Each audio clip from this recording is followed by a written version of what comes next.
como a gente está querendo trazer um conhecimento e explicar melhor, volatilidade. Esse risco que a gente está falando é de volatilidade. Não é comum para as pessoas o conceito de volatilidade, né?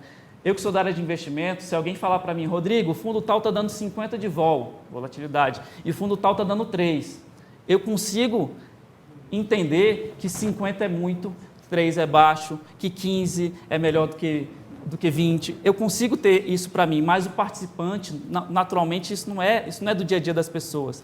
Talvez não seja tão tangível. Então, eu queria trazer aqui, e a gente já está se encaminhando para o final da apresentação, um conceito de risco. Risco pode ser medido de várias formas. Uma das formas chama-se drawdown. Rodrigo, lá vem você já, pessoal de investimento, com um termo difícil, que ninguém sabe o que é, nunca ouviu, não sabe. Calma. A ideia aqui é o seguinte, a gente vai explicar, mas pensa, eu gosto de falar nesse conceito de drawdown, é o risco, é o parâmetro dor de barriga do investidor. Qual a dor de barriga do investidor? A gente mede pelo drawdown. O que é o drawdown? Qual é a dor de barriga? Imagina que você tem uma carteira lá de investimentos, você tira um extrato, tem R$100. Eventualmente, no mês seguinte, cai para 95. Você, no outro mês, tira 90, 80. Quando cai de 100 para 90, você perdi 10%. Não interessa o quanto você investiu no começo. Você marca aqueles R$100 que foi o máximo que chegou e começa a cair, você, poxa, já perdi 10, já perdi 15, já perdi 20. E começa a não dormir, começa a ter dor de barriga. Qual a perda máxima de um fundo no pior momento da história dele? Eu quero dizer, pega o pior momento da história desse fundo. Crise econômica, veio, alguma coisa do tipo e começou a cair recorrentemente. Toda vez que você tira o extrato do fundo, está lá uma queda. A perda máxima, a gente chama de drawdown, perda máxima. Qual foi a pior perda que esse fundo sofreu no pior momento da história dele? E a gente pode também fazer o cálculo de drawdown, tempo de recuperação. Você tirou o seu extrato lá, ele começou a cair 90, 95, 80, 70, 60. Em algum momento ele começa a recuperar 65, 70, 75, 80. E em algum momento ele volta a valer R$100 e daí para cima. Aí você respira. Aqueles R$100 que eu tinha, eu voltei a ter. Qual foi o tempo que durou entre você partir desses R$100 para baixo e ele voltar a R$100? Veja, não é o quanto durou a perda, mas é quanto tempo demorou para você recuperar aquele valor inicial. Passou a dor de barriga. Esse é o drawdown, o período da recuperação. Tá?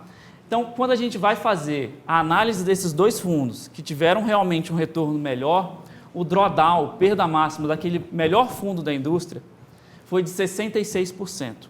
Ou seja, no pior momento da história daquele fundo, aquele fundo chegou a perder 66% do seu patrimônio. Significa que você tirou R$100 em um dado mês, começou a crise econômica, no pior momento dessa crise, você tinha só R$33 no seu extrato lá no final do mês. Tá? O tempo de recuperação desse fundo, 425 dias úteis, dá quase 2 anos. Significa que toda vez que você tirou seu extrato durante 2 anos, você viu que seu fundo está abaixo daqueles R$100. Tá? Então, te encontro para almoçar uma vez por semana. E aí, Edmilson, aqueles seus investimentos? Rapaz, dor de barriga. Durante 2 anos. 2 anos depois, se recuperou. Isso conversa com a volatilidade que a gente explicou antes? Conversa. A gente está falando de um fundo muito arriscado. É natural que um fundo muito arriscado, nos momentos ruins, passe por perdas como essa, 66%. O segundo melhor fundo lá, o outro fundo que ficou com resultado acima da Funpresp-Jude, ele teve de perda máxima 18% no pior momento. E demorou 366 dias para se recuperar. Dias úteis, mais do que 1 ano. Tá? Isso é uma perda bastante relevante. Vamos olhar a Funpresp-Jude? No pior momento da história da Funpresp-Jude, nos últimos 5 anos, a perda máxima que a cota percebeu foi de 2,5%. Significa que você tirou seu extrato de R$100, no mês seguinte começou a cair, o mínimo que seu extrato esteve foi 98,50. E o tanto de tempo que demorou até você recuperar aqueles R$100 foram 40 dias. Então, um pouco mais do que 2 meses, na verdade, um pouco menos do que 2 meses. Então, a sua dor de barriga valeu por muito menos tempo.